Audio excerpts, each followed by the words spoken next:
How's it going, guys? Today we're playing a game called Space Shooter 9000. It's actually a game that I made, or rather I made with the members of my computer science club at school. So we have a few options here right off the bat. We have Engage Mission. That will start the game proper where we're playing and shooting things. I'm not going to click on that just yet because I'm going to go through these other options with the Hangar. Now here we are able to choose from a list of ships. We don't have any of them unlocked right now because we just started this game. So for example, for this ship, if I hover over at the very bottom, we can see that we need a high score of 5,000 where we have a current score of 0. So, and this one we need to destroy 50 stingers when we only killed 0, 50 chompers for this one, and 50 crabbers. So we're going to go through this game and unlock some of them, if not all of them, just to show the game, essentially, I guess. I'm going to go to controls.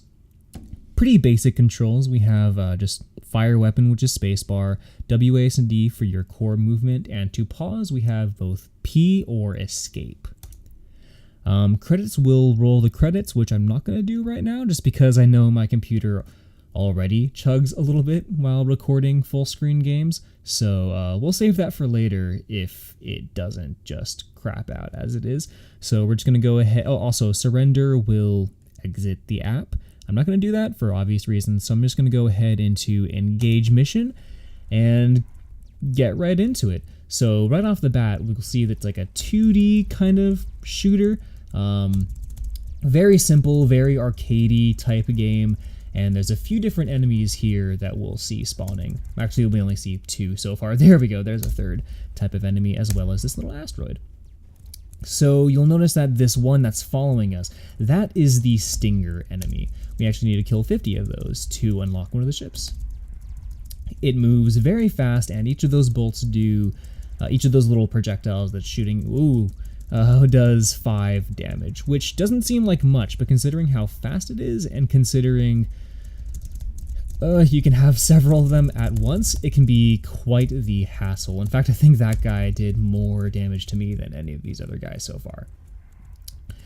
Being said, I only have 20 health. Jeez, I'm already having issues with this. Playing a game and talking over it at the same time is very hard. I've been Let's Playing for about a year or 2 now, and I still can't seem to just get the hang of it. So in the back here, we'll see we have 2 other types of enemies that kind of stay back. One of these is that little crab type enemy, crab looking enemy right there. And it will launch those little bombs. Now these bombs will follow the player if you get too close, and they will do, I think it's 10 or 15 damage if you get close to the blast radius, and pretty much anything will cause them to explode. Shooting them, or even other enemies hitting them, or lasers, or asteroids, or even other bombs, anything will detonate these guys, and they will do damage to you, and they'll also do damage to enemies as well. So you saw it just killed that Stinger when we got too close to it.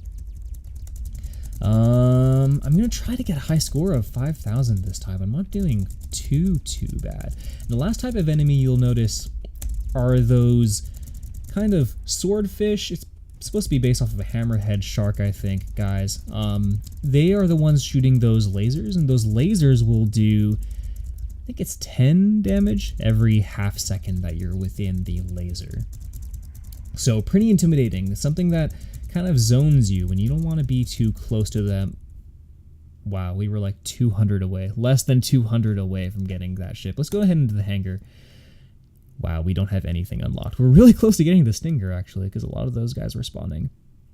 And we were so close to getting that. Okay, let's jump back in and see what we can do about that. I think we'll play, I think we can unlock all of them. We were pretty close to that. So you'll notice those, these asteroids, if the player hits that asteroid, I believe it's 15 damage. The player will take 15 damage. The player can also shoot that asteroid, towards enemies, and that will do 10 or 1 damage to the enemies rather. So basically the same amount of damage that a normal projectile that you're shooting will do to the enemy. Oop, wow, I was in that laser for a little while.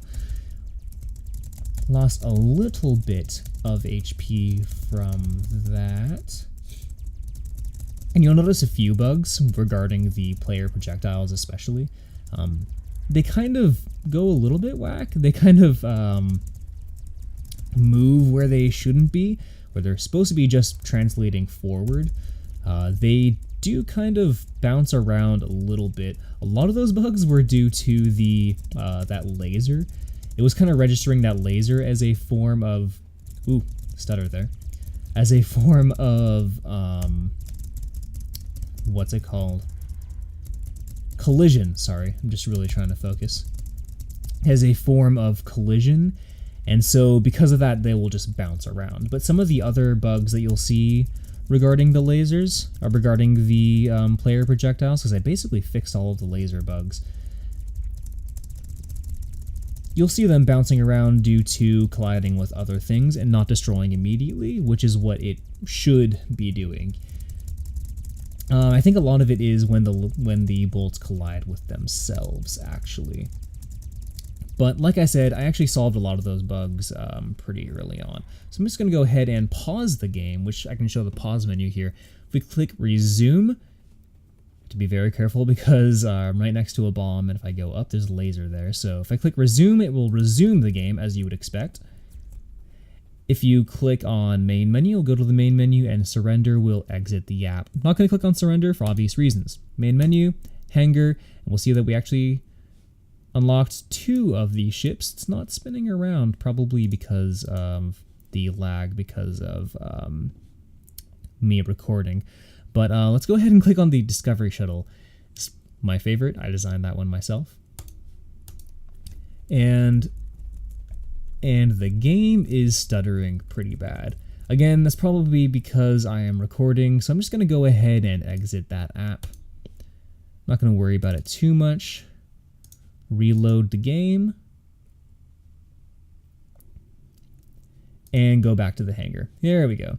So that's actually a good way of showing off how because we equipped the Discovery Shuttle beforehand, before we close the app, how the game will remember what ship that you chose in between booting the game. You can turn your computer off and it would still remember what ship you chose. Sorry, just hit the mic. Don't know if that sounded too awful there. The weapon is the same across all of the ships actually, so don't be expecting too much of a difference there. Didn't get to check to see how close we were to unlocking some of those other ones. Let's see. 30 out of 50 chompers and 40 out of 50 crabbers. Wow, we're actually really close to getting both of these guys. Let's switch to the Stinger.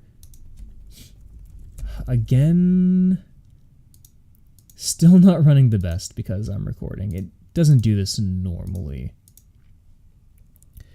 My computer does not have the best processor for this. There we go. Jumping back into the game. So yeah, when you defeat 50 of the Stingers, you actually receive a little Stinger class ship yourself, which is pretty fun. Just try to get the rest of these. It'd be fun. Woo, wow, big stutter there. Try to unlock the rest of these ships, and it will count every single time that you destroy a ship. It will count that, and it will remember that as like essentially a save. You can think of it as an auto saving feature of this game. Oh, if those enemies all had lower health, that asteroid would have just destroyed all of them. That would have been really cool. All right. I bet we unlocked one of them by now, probably the crabber at least. We can go for a little bit longer. Each of these enemies, by the way, do give you 100 points for destroying them. And each of these little bombs that you're shooting, the crabber's bombs, they will give you 10 points. But they will only give you 10 points if you shoot them. They will not give you 10 points if something else collides with them, and that's what detonates them. Ooh, that was bad. But as for the enemies, you'll notice they just give you 10 points no matter what. Or sorry, 100 points no matter what. Because assuming that you're a pretty skilled player, when you destroy like that bomb or something, well, I don't know if you noticed it there, but when we detonated that bomb, it actually destroyed that stinger. And so that's actually pretty skilled play. I see that as skilled play, at least from the player's part. So we count that as a kill, and it gives you 100 points. Let's go to the hangar. We did unlock the crabber, all right, and we're one chomper away from getting this ship. So let's go ahead, select the crabber, and jump in. So you notice that the crabber is not shooting those little bombs, it's just shooting the regular projectiles. The reason being, it's not as fun really shooting lasers and stuff, especially it would be kind of unfair to be able to shoot just so many lasers or so many bombs every time that you press the button, and it's sort of limiting if you give the player a cooldown time where they have to wait in between. So we decided, you know what, let's just keep the regular weapon, just the regular, these little bolts, projectiles for it. Let's hop out of here, go to the main menu, hangar, and we did it. We unlocked the chomper.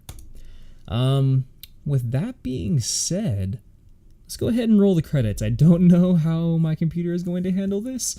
It might freeze, who knows, but we're gonna click on the credits just to see. Okay, it's not handling it that bad. All right, there we go. Press spacebar to return to the main menu. Okay, and of course it freezes. So that's that. Just actually not a bad place to end the video anyways, on the credits. So thanks for watching, guys. See you next time.